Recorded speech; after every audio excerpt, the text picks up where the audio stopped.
Hi, my name is Jeremy Gerber, and today we're going to talk a little bit about the middle school event battery buggy. This is the 2019 rules, and you are a first-time judge or somebody who's relatively new to the event. We're going to talk about the equipment that we use when we run the event. We're going to give you some tips on running the event easier, and we're going to kind of run through the track and how the runs work. Okay, so we're going to start first by talking about what you need. Okay, first and foremost, the very first thing you need to get is a big rollout tape. Okay, you're going to need one of these. It needs to be metric. Okay, because you may have to measure distances as much as 12 meters. These can be purchased at any hardware store for about 10 bucks, but most schools should have this. Okay, so this is something you're going to need first and foremost.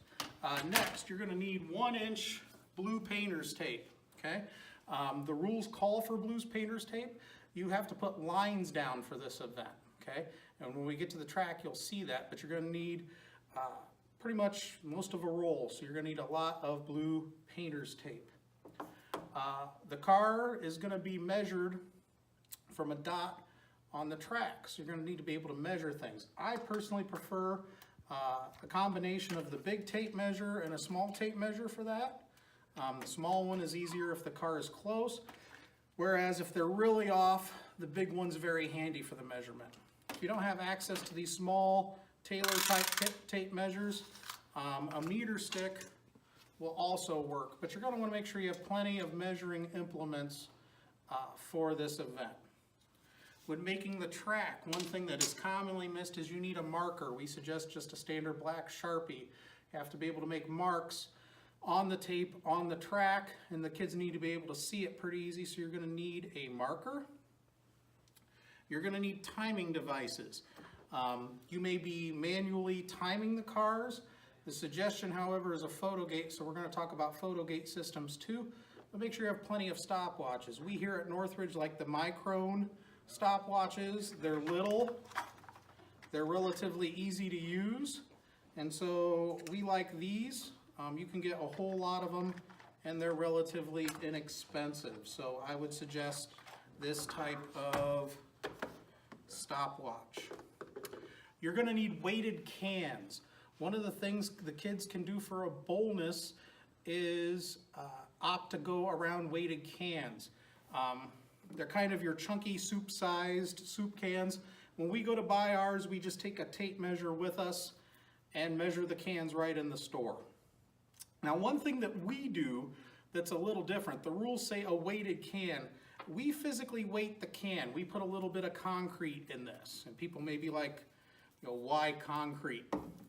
Well, we have had happen to us on several occasions. If you just leave it as a soup can, these cars will go fast enough to strike the can and cause soup to go everywhere, okay? And then you got a ruptured can. Then you have teams mad because they don't have the same can as everyone else. This makes for more consistent judging. Now, I would say get 2 cans of the same type. So get 2 chunky cans to use, or get 2 of the, chili cans. Get 2 identical cans, and I urge the use of the concrete. It works real nice. If a car strikes it, it doesn't bring them out of whack. It's a good system. Another thing that I would do, you have to measure these cars. They have to fit in a 30 by 60 centimeter box. On a table, go ahead and make that, okay? If you're going to be doing this a lot, make it on a board and take it with you so you got it everywhere you go. The wheels have to fit within this dimension, and so it's easy to look and see if a wheel is outside any of these lines. It's a lot easier than measuring each and every car, especially if you're at a place where you're going to be judging a lot of these. One thing that we emphasize at Northridge, and I can't emphasize this enough, is we never touch the cars. If they're going to break, it's going to be because the kids broke them, not because we did. And so by using a square, you can get that measurement and you never have to touch their car. While they're in the square, I suggest you do the 1 centimeter measurement for the dowel rod at that point that they talk about to make sure it's in dimension as well. And then you know that the car is completely within dimension. Other things you need a standard unsharpened number 2 pencil, because this is what the kids have to use to actuate And you're going a few of these because these tend to walk off. Kids will get excited, yay, I did great, they run off, and now you don't have a pencil anymore. And they have to be unsharpened, okay? That's actually getting harder to find. A lot of stores now, the pencils come pre-sharpened, so make sure you're getting unsharpened number 2 pencils. I also, when I judge, I use pencils, so have some sharpened ones too.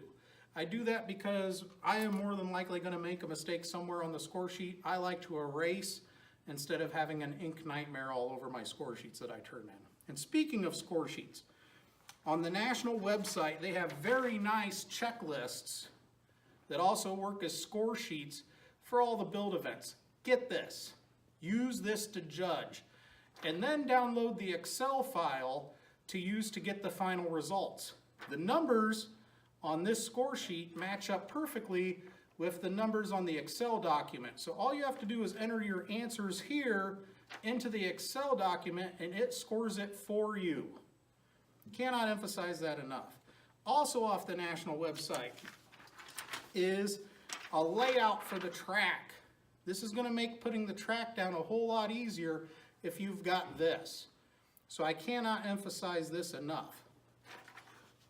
Make sure you have plenty of clipboards. And the other thing you do need this timer for is they only get 8 minutes for their run. So you have to have one that's constantly doing that 8 minutes.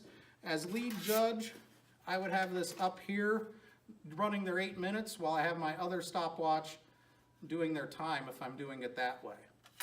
Speaking then of photogate systems, we here at Northridge like Visual Scientific's simple analog photogate. Relatively inexpensive. They're analog. They run on old telephone cords. But what we like about this is this readout just gives you the time in seconds. So this isn't like a Fisher thing where you get graphs. This just gives you the time. And so when you're judging a lot of cars, this is a much faster type of photogate system to use than others. Speaking of photogates, we like green lasers of varying types. One type that we get a lot is the kind that sometimes are used as firearm laser sights. Those can be bought relatively inexpensively off of Amazon. But get green lasers. What we have found over the years is the downfall to these is they run on like AA batteries. And what you discover real quick is AA batteries don't work real well. These can easily be retrofitted to run off of 2 D batteries. And this will give you enough power to run all day. A much better system than using the AA batteries. And so if you have the D battery hookups, it's easy enough to put one of the clips down into the device where the first terminal is and another clip up here to the body to get that. Jerry Glass developed that system and we use that extensively here at Northridge for these events. It gives you power that you need all day. And now we'll turn this over to Jerry Glass and Ryan Maiden. Hi, I'm Jerry Glass. I'm here to explain the laser gate system that we're going to use today. Basically, we have a laser system that Mr. Gerber explained a little bit earlier, set up with the batteries. It's great when you have a battery pack like that because it will truly last all day long. All right. Now, you do need a couple ring stands for this. That way you can hold the lasers, and we had to modify the gate because we had to put a tape over this because it believes that there's a light coming out and it would always trigger it, so we have it at a slight angle so we could get the gate to work, okay? Now, key thing with this, the gate has a cable, it's got a phone cable that goes all the way to a base here, and this base, when turned on, it has information about timing. All we have to do is hit the mode button and get us into the time zone. One reason why I like this Visual Scientific's gate system is once you have it set on the timer, it's good to go on the timer. All right, and so what will happen is when the dowel rod cuts across that laser beam over there, it'll start the timer. And then as the car progresses down the track, we have the second laser gate set up on the other side. And so when it crosses that laser, it'll cross the beam and it will trigger that timer. Okay.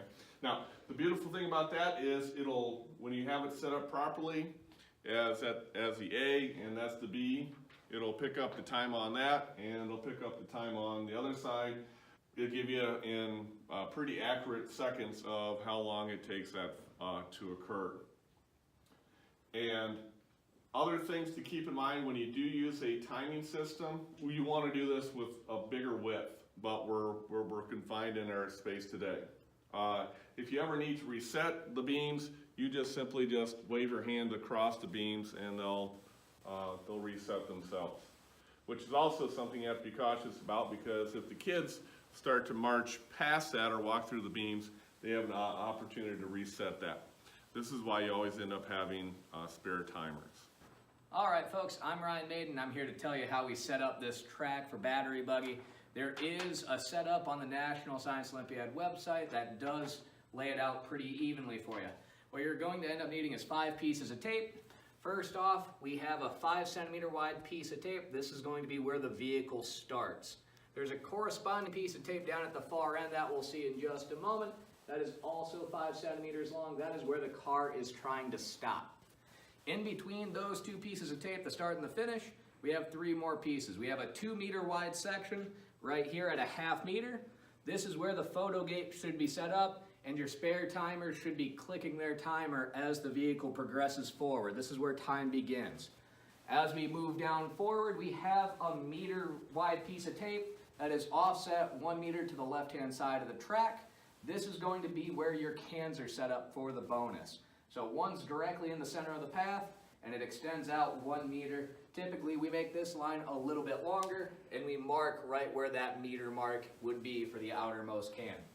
As we keep going, the vehicle's traveling, it's coming back around. At 8.5 meters, we have another 2-meter wide piece of tape. This is where timing stops. Our second photo gate is here. It trips, and the sensor reads that automatically. Also, your spare timers need to make sure to hit stop as the vehicle crosses this line. And then lastly, we have our endpoint. Once again, 5 centimeters, we have a dot marked on it. This is where you're measuring the dowel rod on the vehicle to find out how far off the vehicle's distance score is. A couple things that I want to talk about before we actually move from the measuring point down to the start of the track. We want to make sure that the kids have done a couple of things. One, they have some kind of detachable batteries or detachable battery pack, because you have to make sure that they're going to use a maximum of 8 AA batteries. If they're beyond that, they're beyond the amount. And so what you also want to do is you also want to look at the vehicle to see if maybe they have batteries in another location. So feel free to ask the students to flip the car over to inspect it. What you also have to do is ask them, part of the rules is they have to understand how their car works. And so ask them a couple questions. Simply ask them, how does your car start?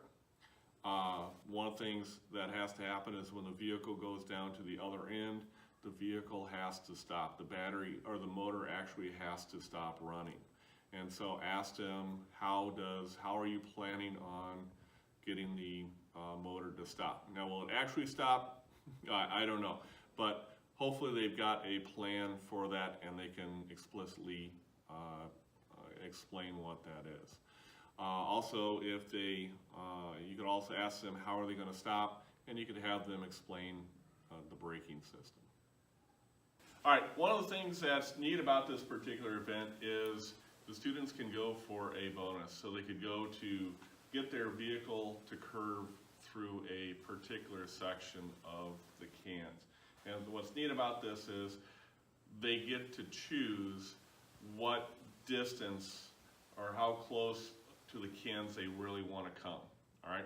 Now the way this is set up, one can is placed by us, and that'll be placed at the outermost mark of the 1 meter mark. Okay. Now, when it comes time for the other student, or for the student, they're basically going to place their can. We're not going to place it.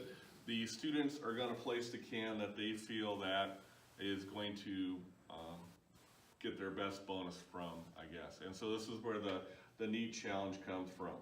Once they have that can set and placed, what you can do is you can then take a particular measurement of that particular space. And we measure from the inside of the can to the inside of the can. One thing that we like to do is we like to measure on the tins. So when we place that down, we put it on the tin. That way this little metal flap doesn't come into play on our measuring. Now, the students do not have to do the bonus if they don't want. Typically when we run these things at invitationals, we will ask them prior to the run, are you planning on doing the bonus? And we'll explain to them what the bonus is, and sometimes they'll say yes, and sometimes they'll say no. That way you know whether or not to get the cans there or not. All right, when it comes time for actual doing the competition with the students, what the students will do is they'll bring their vehicle over. They should have a dowel rod that is at least 20 centimeters high on their vehicle. Hopefully it is taller than that. One thing that you do have to be cautious about is looking at where that dowel rod is. Because if there happens to be something taller behind that particular dowel rod, when it does cross the beam, if other parts hit that or other parts trip that laser, it'll be measured upon that particular part. So you may have to do some adjustments to your timing devices in order to do this. But also this is also why we end up having secondary timers just in case the vehicle doesn't make the entire distance, or if there's a malfunction with the timing devices. Okay, so what'll happen is the kids will come over. Please do a brief explanation of the track. Please let them know what the distance is. Once again, it could be anywhere between 9 and 12 meters. Look at the rules on particular increments depending upon what level of tournament that you are doing. Okay. So what the students will do, they'll place the dowel rod right over that particular point. Okay. Now the car could be angled, whatever, just as long as that dowel point is over that spot. They'll have a pencil unsharpened to use. What they'll do is they'll activate the device in some kind of perpendicular fashion, so they can push down, click that button, whatever, to get it going. You want to be cautious about them trying to shove things forward or shove things backwards. So it should be more of a vertical movement. Okay. So once that car starts to move, it's going to go over here. It's going to trip the first timer.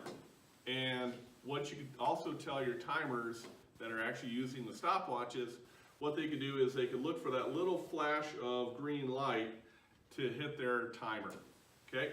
And so hopefully their car is going to travel on down and make it between the bonus. Okay? If they went on the outside of the bonus, they don't get the bonus. So just be very cautious about that, because if you write the scores down later on, you don't want to give them the bonus for going around that spot. And so they'll continue on through. Once again, you'll hit the second mark. The timers can watch for that second flash of the green light down here. Best to always move with it. You got to be active with it. You can't just stand down there and go, okay, I think you crossed the line. That's not going to work.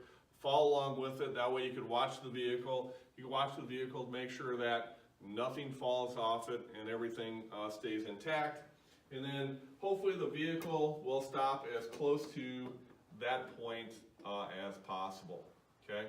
Now when it comes time for hitting that mark, if that's awesome if they hit it, but if they're off that mark, what you want to do is you want to get maybe a piece of tape, put the tape below the dowel rod, and so one corner points to that spot, and then that way you can have the students come down, say, come on down, get your vehicle.